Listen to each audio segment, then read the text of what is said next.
Hi, I'm Stewart Spinks and welcome to episode 290 of my podcast, Beekeeping Short and Sweet. This week is the turn of Paul Beardmore from Modern Beekeeping to join me and have a chat about his beekeeping and his business here on my weekly podcast.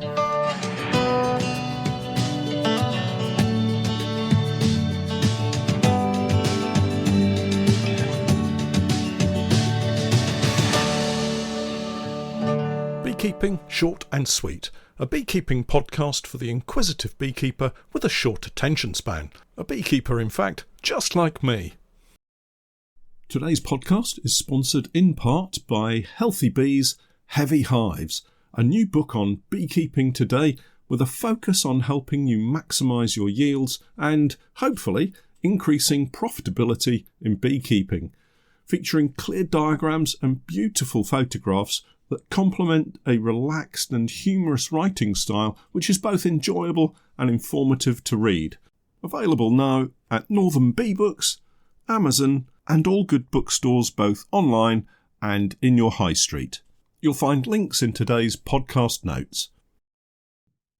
Hi everybody, welcome back to the podcast. We've got Paul Beardmore from Modern Beekeeping with us today. I've known Paul for a while now. We've shared quite a lot of beekeeping stories together, and it's time to delve deep into Paul's past and find out about his beekeeping and, of course, the company that he runs, which is Modern Beekeeping. So we'll come on to that in a minute. Morning, Paul. How are you? Good morning. Very good, thank you. Yeah, good. Thanks for joining us. No trouble. It's good to see you because we're recording this on a Zoom meeting, but obviously on the podcast it'll just be audio, which is why I haven't brushed my hair this morning. Let's get into some of these questions. In terms of your beekeeping, how did you first get started with beekeeping, and how long have you been doing it, and all of that kind of stuff? Gosh, I suppose entirely by accident, so I used to enjoy a local photography group. So it was a good excuse to go for a walk, trip to the pub afterwards, meet some friends, bit of a chat, things like that. And while doing that, we were discussing what we'd seen on the trip and bees and nature and stuff like that. And, I'd sort of expressed an interest that, something that I would have liked to have done. And another couple that were on this particular photo walk with us had been beekeepers in the past, but through life commitments and stuff like that and the advent of Varroa, they'd really sort of put their beekeeping on a hold and they'd got no colonies left, but They did have some equipment. There was a bit of a discussion that said, if you wanted to learn, we would help you learn, we would teach you. Right. And just over a week later, Malcolm rings me and says, right, Paul, we've had a swarm land in a hive in the garden. If you would like to learn, now's the ideal opportunity. You need to go and buy yourself a beekeeping suit and we'll teach you. So I did. I bought a bee suit. I went and stood in front of this hive and I was amazed. Sure. I've never seen anything quite like it in my life. And I'm still amazed to this day. So it really went on from there. So later on that year, I bought myself a nucleus. They lent me a hive and it just seemed to expand from there. How long ago would that have been? That was 15 years, coming up 16 years ago now. Right. Yeah, and I've always wanted for turning a hobby into a business. I mentioned photography, so that was a bit of a hobby, but I also did things like christenings and weddings and bits and bobs like that, and quite good at that. And I did exactly the same with beekeeping, really, but just went a little bit further with it. And I suppose really, it just got out of hand. So, and that sounds exactly like kind of most beekeepers' routes into commercial beekeeping. It gets out of hand and you go from one colony to 4 or 5 to 20 to 50. How did you progress through the numbers?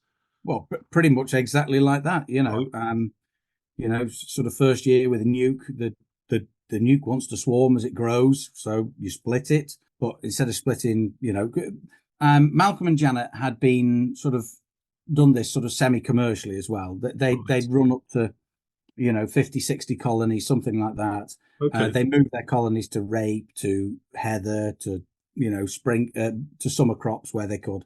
Yeah. So I sort of followed this sort of route, So instead of splitting this colony once when it wanted to swarm, we split it twice.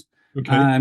Give ourselves the best chance of queens mating and not losing everything. So anyway, so it turns out everything's successful, and we end up with 3, and they produce a little bit of honey by the end of the year. And I'm like, what do I do with all this honey? So I go down to the local delicatessen, the local butchers, and I'm like, we've got some honey spare. Would you like to buy it? And they're all like, yeah, all right, yeah, we'll buy it. So a few weeks go by, and they ring up, and it's like, have you got any more? And I'm like, oh, no. So the butcher says to me, you'll have to get some more beehives. So, well, I did.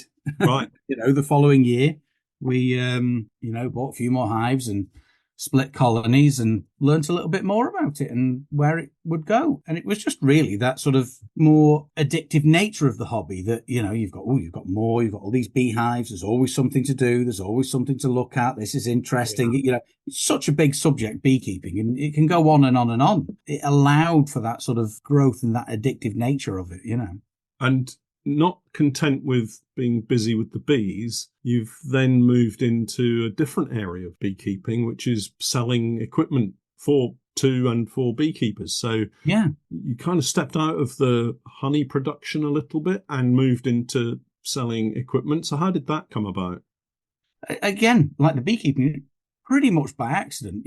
So you made a decision. This is, the beekeeping is more of a commercial activity that you want to pursue. Yeah. So you go, looking at, right, I want to go down this route.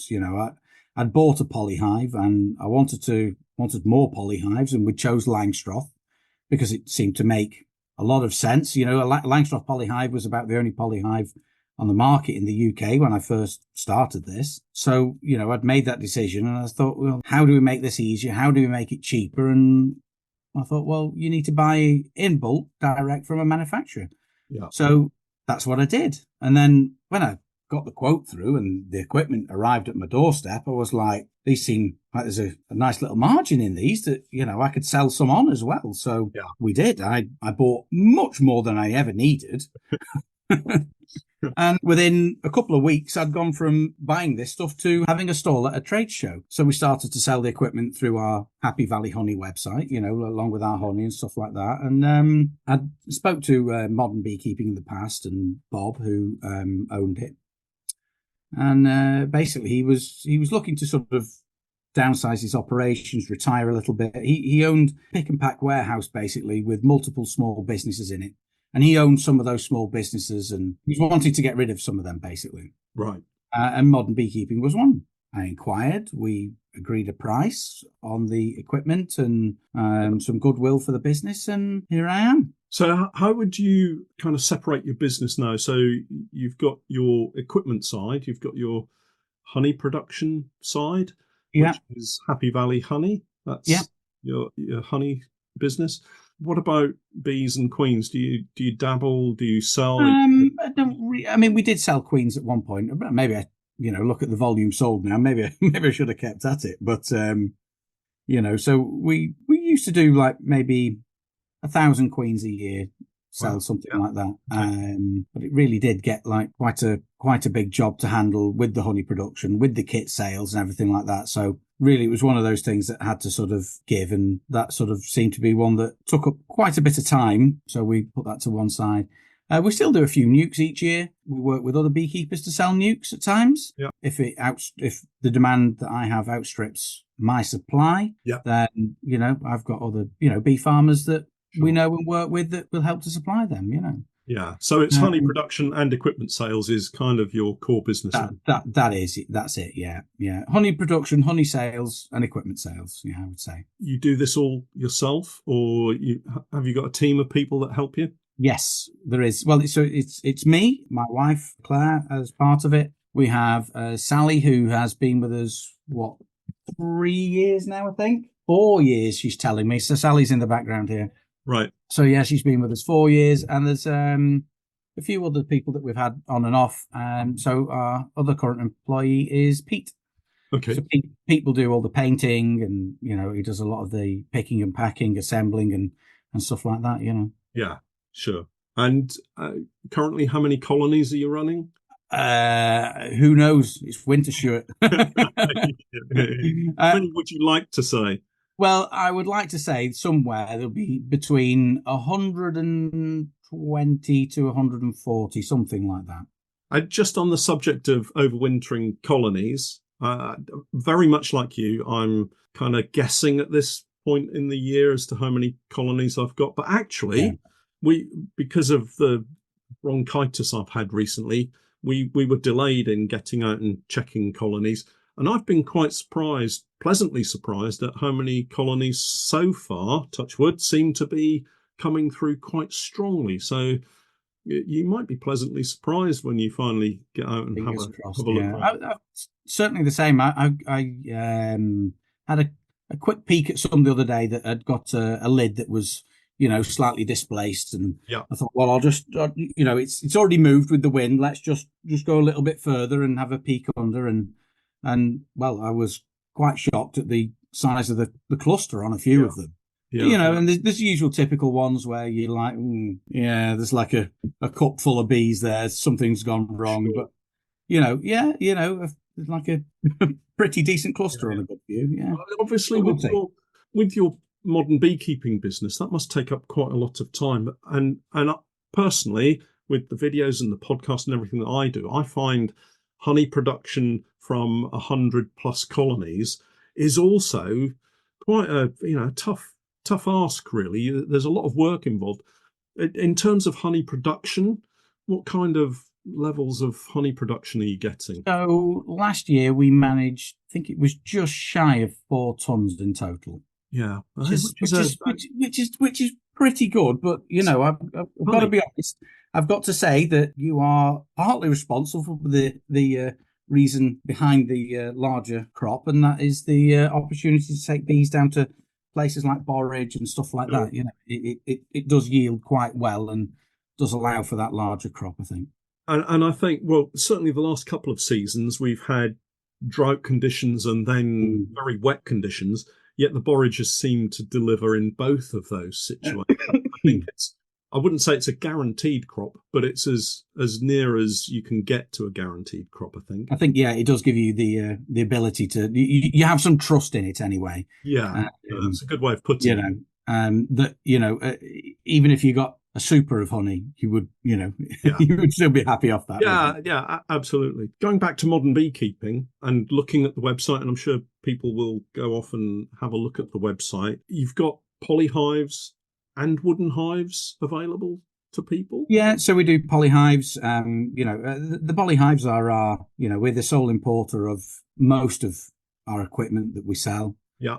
Like the Paradise polyhives, the honeypot hives. We do cedar hives as well. They're produced in the UK. So, but it's a case of, somebody may want quite an array of equipment, and you've got to try and provide that at times, and of course, the local beekeeping market, people will call in as well, If you are local to us, call in, have a chat, have a look, see what you want. It's quite good, yeah. Yeah, and I have to say, it was your fault that I ended up really converting to Langstroth hives and predominantly the honeypot hive. I think they're an absolutely fantastic product. Good, yeah. Yeah, they do. The polyhives in general, no matter which direction you take, they are a really good product. I feel they've been instrumental in allowing us to run more colonies easier and produce more honey. Yeah. So this last week, I actually gave a talk to a beekeeping association, and we had a very short conversation about the environmental impact of polyhives compared to wooden hives. And I think that kind of weighs quite heavily on the conscience of a lot of people, thinking that somehow polyhives are far more damaging to the environment than wooden hives. Have you got any views on that? They're sort of my views, and I've also researched into this somewhat about the recyclability of a polyhive, and what could its potential end life be, and all the rest of it, and how long it's going to last. But essentially, my polyhives that I've had for 15, maybe 16 years now, I can't tell the difference between that very first one I bought that I've still got and the newer stuff that I've added to it. They still work. They're still in fairly good condition. Yeah, okay, it's polystyrene. We're commercial beekeepers. We travel up and down the country, and it does get some damage and some knocked about. And It's not, it's a working item and a working tool for me. Yeah. But what it does say is that they're strong, sturdy, they last well. They're going to last. I mean, I've already done 15 with them. I can't see any reason why they won't do another 15 or even more. No, absolutely. No, I And agree. I've had obviously the honey pour hives from you. We've also used some commercial poly hives from John at Maysmore. And the only time I've ever had a serious problem is when I forgot that I'd left a dead colony in an apiary, blocked up, yeah, and all closed up so they couldn't be robbed. But the wax moth got into them. This is one yeah, of the commercial poly hives. And once the wax moth chews into the polystyrene material, there's no way back, really. Certainly not when it's as devastating as a full hive full of wax moth. But they'll chew into the wood as much as they will. absolutely. So Yeah, I don't think there's any real difference. It's just the disposal at that time that then becomes a problem. But we're now running in fact, all of our colonies now are poly hives of one form or another, yeah, and we've been doing that not as long as you, but for some years now, and we've only lost the one hive to wax moth, and that's down to, dare I say it, beekeeper incompetence. I should have sorted it out before it became an issue. yeah. So, from an environmental impact perspective, I think the next 10 to 15 years will find more people recycling the poly material because it is recyclable. And then, I think we'll be able to dispose of it more competently, shall we say, Yeah, than yeah. having to put it into a landfill. But like you, I think these polyhives will outsee me, to be honest.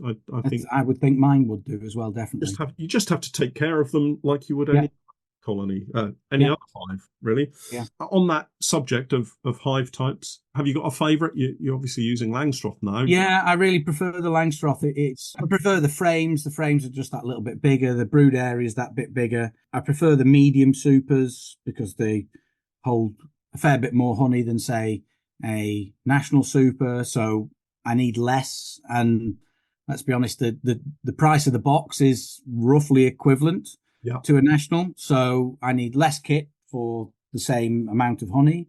yeah, So it's cheaper to do. Yeah. And honestly, I hate those long lugs on a national. I can't understand why they're there. yeah, yeah. Oh, It's well, funny, isn't it? as a Langstroth convert, obviously I'm in full agreement with you. But isn't it just beekeeping generally that there are so many options to be able to do this hobby for most people that, Absolutely. that you can choose whichever way you want to go, and it's not a wrong way or a right way. It's Mhm. just the way you choose. Yeah, absolutely. I completely agree. It's about finding what works for you and what you like. I mean, if you do any job or any hobby or anything, it's got to be enjoyable and good. And to get that, it's got to be easy and feel right. And actually, that's the important bit. The hive type has actually very little bearing on anything. The bees will live in almost anything if you want to keep them in it. So work with something that you like, and that's really the important part. Yeah, exactly. Just bringing you back to overwintering colonies and the like. In the past, you will be very aware that I've used the various syrups and fondants and pollen substitutes that you sell, and they're all available on the website. And I'll put links for everybody in the podcast notes to take you over to Paul's website to have a look at them. But in terms of selling feed, be it syrup or fondant or the pollen substitute, can you just describe we have a lot of beginner beekeepers that listen to the podcast. So for those beekeepers who haven't really been through a winter, what kind of syrups and fondants do you sell and when should they use them? So we sell invert sugar syrups. So the invert sugar syrup has the name of Apimix. It contains vitamins and amino acids. So it's a little bit more like a honey rather than a syrup. It contains that little bit extra that you wouldn't get in a pure syrup, but not so much that it's likely to affect the bees overwintering on it and that it's going to cause them to need to go on cleansing flights through the winter and stuff like that. That's obviously the important bit. We also sell fondant, so we do a basic sort of it's not a plain fondant, but a fondant. We do a fondant with vitamins and amino acids. And finally, we do a pollen substitute, essentially, which is like a fondant with vitamins, amino acids. It's got trace minerals in there and fats as well that the bees need. So it's a complete food. Each of them has their place in the season. Yeah. We would tend to feed syrup going up to winter, put some weight on, make them nice and heavy, take all the nutrition through the winter period in the hive with them. You've not got to add anything. The bees have not really got to move and break cluster to start and go and feed on fondants and stuff like that. Right. But every year is different, so you might need to feed fondant. So we would generally feed fondant from when the bees won't really want to take down syrup, just to remove that last little bit of moisture. So you can feed that through November, December, January, February, something like that. Yeah. Towards the end of February, we would generally use a pollen substitute, just to promote that sort of brood rearing, make sure that those colonies don't become deficient in essential amino acids. They've got some days they will have a good supply of pollen and some days they won't. But even that pollen that they get might not be diverse enough for them to get a full, complete food profile. So that's when the pollen patties come in. And so those pollen substitute, and I have to say I've used them and they're very effective and the bees do take them down really well. And I've found that it helps with building up colonies for that early oilseed rape crop that we go in search of. And in terms of using that pollen substitute, we're looking to use that just prior to the kind of bulk of the spring flowering plants like willow, that kind of thing coming into flower when the bees might want to grow and develop but haven't got the natural pollens available to them. Is that fair to say? Yeah, I would say you would use it just prior to that. Yeah. But the thing with feeding pollen substitute is the bees will need to fly. They will need to defecate. They need those cleansing flights. So don't feed it if that isn't an option. Feed fondant if they need food, but not pollen substitutes. Okay. But yeah, I would use it before the willow, and I would leave it on there during that time as well. Because we've got it's typical. You get all excited. The willow comes into bloom. Yes, there's lots of pollen. Let's go for it. This spring is here. It's excitement. And then it goes and rains, doesn't it? Leaving the bees having made this decision to grow this colony and lay lots of eggs, and then to find out that all of a sudden their pollen supply is getting a little bit short. So I would tend to leave them with a supply of pollen substitute throughout that period. Yeah. Just to prevent those, peaks and troughs of, pollen coming in and that nutrition that they need. And we came up against that a few years ago with what they called the beast from the east. Yes. We had a period where it looked like winter was over, and then all of a sudden we were hit by this very cold spell, and the bees couldn't get out, but had started to grow. So it was important that we continued to feed them. And I think that's an important point for beginners as well, isn't it? That if they start to feed any fondant or pollen substitute, it needs to be maintained until the bees can get out, really.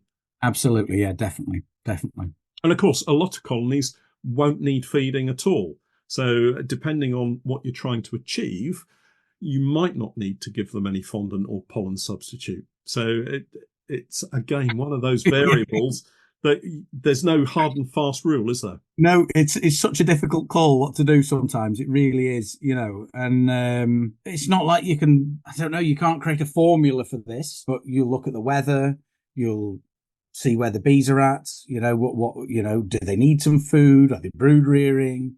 And try and make an informed decision based on all of these variables. But once you do decide it, usually you should stick with it, really. Oh, absolutely. And while we're talking beginner beekeepers, in terms of beginner beekeepers buying a hive for the first time, is there any factor that they should consider in the type of hive that they buy? When I started on nationals because the guy that was teaching me used nationals, and that kind of seems to be the way most people go. Yeah, I agree. That does seem to be the way people go, and that's the way I started. I started with a Cedar National and sort of went from there. But my thoughts on it were slightly different because I had this idea that I wanted to produce honey, and I'd been online and I'd looked at it. I'd been to my local beekeeping meeting and met a commercial beekeeper and listened to his talk, and I was like, wow.